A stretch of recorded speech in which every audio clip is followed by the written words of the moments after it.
আমি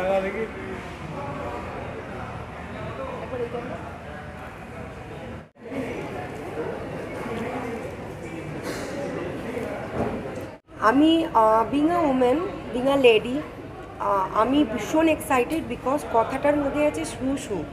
so it's related to toilet washroom, যেটা আমাদের মহিলাদের জন্য আমরা অনেক সময় আমরা সেটা ফ্লাইটে যাচ্ছি, আমরা ফ্লাইটে ট্রাভেল করি, ট্রেনে ট্রাভেল করি, wherever it is, metro stations, যে কোনো জায়গা। আজকে ওগুলো ছেড়ে দাও, মলে অনেক জায়গায় দেখবে বড় বাজারের মতন এলাকা আছে, অনেক এলাকা আছে এরকম যেখানে মহিলারা সকাল থেকে আসছে কাজ করতে, হয়তো ওয়াশরুম করে বেরোচ্ছে, তাদের ইউটিআই ইস্যুস আছে, তাদের কিছু ইস্যুস আছে, তার জন্য তারা কি সারাদিন ওয়াশরুমে যেতে পারছে না।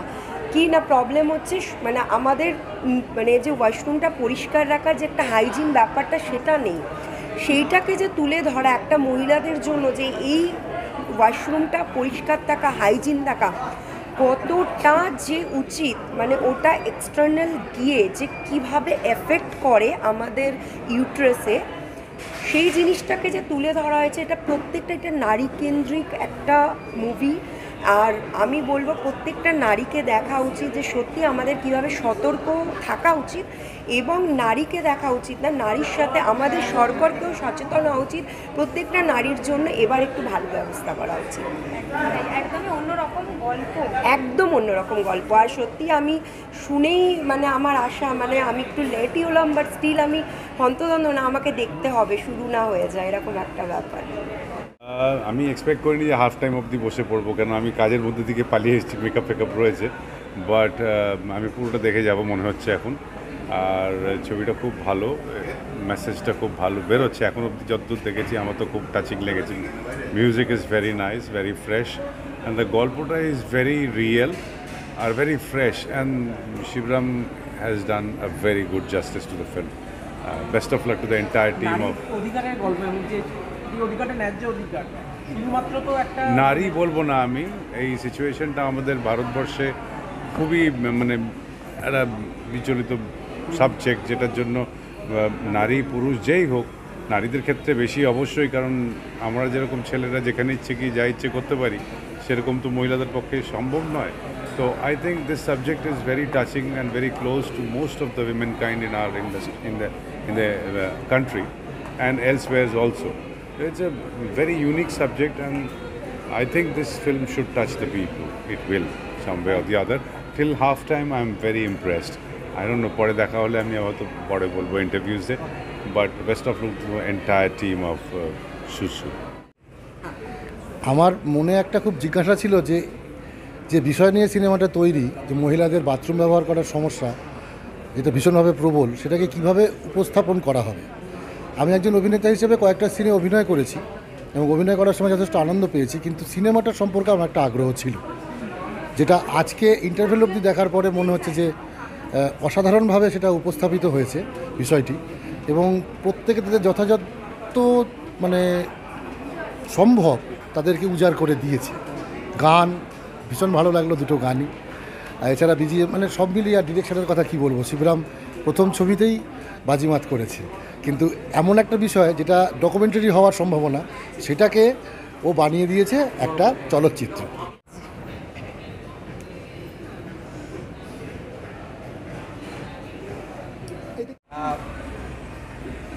তোমার টপিকটা তোমাদের কাছে অনেকটাই তোমার রিলেভেন্ট, সেই জায়গা থেকে ছবির সঙ্গে ছবিতে পার্ট হতে পেরে কেমন লাগছে? আমার তো ভীষণ ভালো লাগছে। ইনফ্যাক্ট আমার বেশি ভালো লাগছে কেন, বছর 4 বোধহয় হয়েছে, এটা আমার ফার্স্ট কাজ, থার্ড রিলিজ ছবি, বাট আমার কাজ ফার্স্ট। হ্যাঁ, তো আমি যখন কাজটা করি, আমার কাছে আমি মানে ছবির জায়গাতে আমি একেবারে এক্সপিরিয়েন্স ছিলাম না, আমার এক্সাইটমেন্টটা একেবারে আলাদাই। এবং আমার আর একটা এক্সাইটমেন্টের কারণ হচ্ছে আমার ভীষণ প্রিয় অভিনেত্রী পার্নো মিত্র, তার সাথে আমি কাজ করেছি, আমার প্রথম কাজ। আমার মনে হয় আলাদাই লেভেল আমার কাছে এক্সাইটমেন্ট। সেম আমার সঙ্গেও তাই। আমি যখন ফার্স্ট আমার কাজ শুরু করি, হয়তো ফার্স্ট কাজ শুরু করিও নি, তখনই এই অফারটা এসেছিলো যে এই ক্যারেক্টারটার জন্য, চন্দ্রিমার ক্যারেক্টারটার জন্য করতে হবে। আমি ভাবলাম যে হ্যাঁ, কতটা পারবো না, আমরা গল্প মানে আমরা গল্পও জানতাম না। তারপরে এখানে আসার পরে যখন এই হয়েছে, মানে এত 11th আওয়ারে হঠাৎ করে বললো যে না, কালকে থেকে এরকম দরকার না, ওকে চলো। তো ফার্স্ট এক্সপিরিয়েন্স যেরকম হয় মানে সেই মানে তার আগে কাজ করা হয়েছে মানে শর্ট ফিল্ম এগুলোতে করেছিলাম, কিন্তু ওটা বড় সিনেমার ফার্স্ট ছিল। তো ওটার দিক থেকে একটা এক্সাইটমেন্ট এত বছর পরে, মানে 2021 সময় আমরা মনে হয় শ্যুট করেছি, আর সেটা আমরা এখন দেখতে পাচ্ছি 2025। তো অনেক কিছু চেঞ্জও হয়ে গেছে, ভালোও লাগছে। সেই সময় আমি দেখতে অন্যরকম ছিলাম, এখন আমি দেখতে অন্যরকম হয়েছে, এটা সব থেকে বড় চেঞ্জ। সেটা আমার জন্য খুব ভালো লাগছিলো যে হ্যাঁ কেমন ছিলাম দেখতে। আর একটা সেন্সিটিভ টপিক যেটা আর কি এই টয়লেট, মানে এটা একদম ভীষণ সত্যিই খুব একটা সেন্সিটিভ টপিক। এইটা নিয়ে আমাদের সবসময় এত কিছু ফেস করতে হয় না বাইরে বেরিয়ে, স্পেশালি মেয়েদের, ছেলেদের থেকেও মেয়েদের বেশি ফেস করতে হয়। আর তো সেই টপিকের ওপরে কাজ করতে তো অবভিয়াসলি ডেফিনেটলি ভালো লাগবে। এটার মাধ্যমে আরও যাতে এই ব্যাপারটা পুরোপুরি সোচ্চার হয়, আর যাতে সমাজে সবাই আর জিনিসটার প্রতি কনসার্ন থাকতে পারে যে হ্যাঁ এখন হচ্ছে পেয়া নিউজ। এখন সেই তুলনায় বলতে গেলে আমরা যে সময় শ্যুট করেছিলাম 2021 সে তার থেকে এখন 2025 কিন্তু অনেক বেশি ডেভেলপ করে গেছে। তো আশা করব এটার মাধ্যমে এই সিনেমাটা দেখে দর্শক বা ভিউয়ার্স যারা তারা যেন আরও বেশি সচেতন হয়। আর আর এটা তো একটা সোশ্যাল মেসেজ ডেফিনেটলি।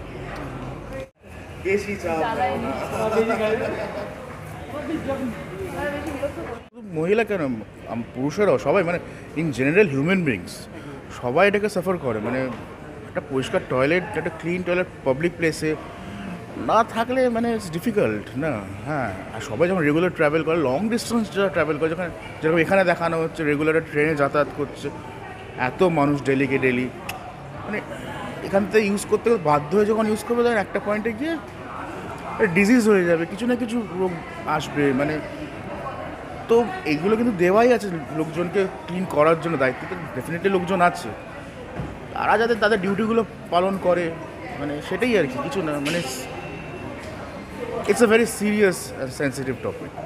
সেই জায়গা থেকে তোমার ক্যারেক্টারটা যদি একটু বলো। মানে আমি হচ্ছি পার্নর নটি একটা দাদা, হ্যাঁ, খালি ওর পেছনে লাগে। হ্যাঁ, তো মানে যেটার জন্য আর কি, মানে ওর কাছে ব্যাপারগুলো জেদ হিসেবে আসে, আমি তুই পাস করতে পারবি না, তো সেটা জেদ হিসেবে নিয়ে পাস করে, চাকরি করতে পারবি না, চাকরি পাবি না তুই কলকাতায় গিয়ে চাকরি নেয় আসে। তো এরকম একটু একটা দুষ্টু মিষ্টি গল্প আছে, বাট ইটস আ ভেরি মানে নর্মাল, মানে ভালো ক্যারেক্টার, মানে খারাপ না। গল্পটা মেয়েদের সমস্যাটা মাথায় রেখেই বানানো হয়েছে, কেননা এটা মেয়েদের সমস্যাটা দীর্ঘদিনের, এবং মেয়েরা আমার মনে হয় এটাকে নিয়ে কখনো কিছু বলেনি, এবং কোনো প্রতিবাদ নিজের মতো করে করেছে। যেমন জলটা কম খাওয়া, এটা একটা প্রতিবাদ। তো এইটাকে যখন আমি বুঝতে পারার পর যখন আমি রিসার্চ করার পর আমি দেখতে পারি যে এটা প্রচণ্ড বড় একটা প্রবলেম, এবং এটা দেশের বা পৃথিবীর, মানে হ্যাঁ পৃথিবীর তো অবশ্যই, এবং সাউথ ইস্ট এশিয়ার ম্যাক্সিমাম সমস্যা এইখানে। এত পপুলেশনস এবং অনেক সিভিক সেন্সের প্রবলেম। তো এই জন্যই তখন মাথায় আসে যে সিনেমাটা আমাকে মানে এই প্রবলেমটাকে মাথায় নিয়ে সিনেমাটা তৈরি করবো। তো সেখান থেকেই মাথায় আমার আসে। অ্যাকচুয়ালি নর্মাল কোনো রোম্যান্টিক ফিল্ম আর অন্য কোনো অ্যাকশন ফিল্মের মিউজিকটা যেরকম ধরনের হয়, এই ছবিটা বুঝতে পারছো এরকম ওরকম ধরনের হবে না। এবং সাথে আমার কাছে শিবরামদা খুব ভালো একটা চ্যালেঞ্জ দিয়ে দিয়েছিল যে এমন একটা গান বানাবি যেন মানুষের গানটা প্রচণ্ড ভালো লাগে, কিন্তু কোথাও গিয়ে যেন গল্পটাকে না ছাপিয়ে চলে যায়, কারণ কি গল্পটা ভীষণ ইম্পর্ট্যান্ট এখানে, এবং আমাদের সেটাকে মেনটেন করতে হয়েছে যে গানটাও যাতে ভালো হয় এবং লোকের কাছে গল্পটাও যাতে সুন্দরভাবে ফুটে ওঠে। এবং তাদের যে ছোটোবেলার যে চরিত্রটা, তা এখানে ছোটোবেলা তাদের বড়বেলা প্রেজেন্ট টাইমে দুটোকে ভীষণ ভালো করে পিকচারাইজেশন করেছেন দাদা। তো দুটোকে ফুটিয়ে তুলতে হবে গানের মাধ্যম থেকে। তো সেটাই চ্যালেঞ্জ ছিল, চেষ্টা করি এখানে খুব ধরে কাজটা করেছি, প্রত্যেকটা গানের মুখটা আগে বানিয়েছি, পরে অন্তরটা আস্তে ধরে বানিয়েছি, তারপরে সেটাকে লিখেছি, লেখার পরে সেটাকে সুর করলাম, এবং সব মিলিয়ে এখন মানুষ পছন্দ করছে, এটাই বড় পাওনা একটা। আশাবাদী তো অবশ্যই, কেননা সমস্যাটা কিন্তু প্র্যাকটিক্যাল, মানে এমন না যে আমি একটা নিজের মন থেকে বানিয়ে করেছি। প্র্যাকটিক্যাল সমস্যাটা আমি তুলে ধরেছি। যদি কারোর কোনো দিন বাথরুম সমস্যা ফেস করে তো অবশ্যই সে সিনেমাটা দেখবে। তো সুতরাং এখানে আশা নিরাশার কোনো ব্যাপার নেই, একটা জলজ্যান্ত প্র্যাকটিক্যাল জিনিস আমি তুলে ধরেছি, তো লোকের ভালো লাগবেই। হ্যাঁ, আমার মনে হয় যে এই ছবিটা, তুমিও তো একটা মেয়ে, তোমরাও একটা মেয়ে, তো তোমরা তো এই নিশ্চয়ই কখনো না কখনো প্রবলেম ফেস করেছো। আমার বাড়িতে আমার মা বোনও এই প্রবলেমটা ফেস করেছে। সুতরাং এটা আমাদের সবার প্রবলেম, প্রত্যেকটা বাড়ির প্রবলেম। তো এরকম ডিরেক্টর এরকম একটা গল্প ভেবেছে, তো আমার মনে হয় এখানে সবার সিনেমাটা এই কারণেই দেখা উচিত, যাতে এরকম প্রবলেম নিয়ে আগামী দিনে আরও প্রডিউসার ডিরেক্টররা ভাবতে পারে। আমরা যদি না সিনেমাটা দেখি বা সিনেমাটাকে না এগিয়ে নিয়ে যাই, তাহলে পরবর্তীকালে ডিরেক্টর প্রডিউসার ভাববে, এগোতে ভয় পাবে, কারণ কি তাদেরও তো একটা কমার্শিয়াল ব্যাপারটা থাকে। তো সেখানে ধরনের এই ছবিকে যত বেশি আমরা সাপোর্ট করবো, তত বেশি নিজেদেরকে সাপোর্ট করবো। কোথাও যেন ডিরেক্টর প্রডিউসারকে সাপোর্ট করছি না, কোথাও গিয়ে সমাজে এই কথাগুলো বলার মতন মানুষদেরকে আমরা খুঁজে বের করছি, যাতে তারা এই কথাগুলো বলতে পারে। সেই জন্য এই ছবিটা আমাদের দেখানো উচিত। একদম একদম।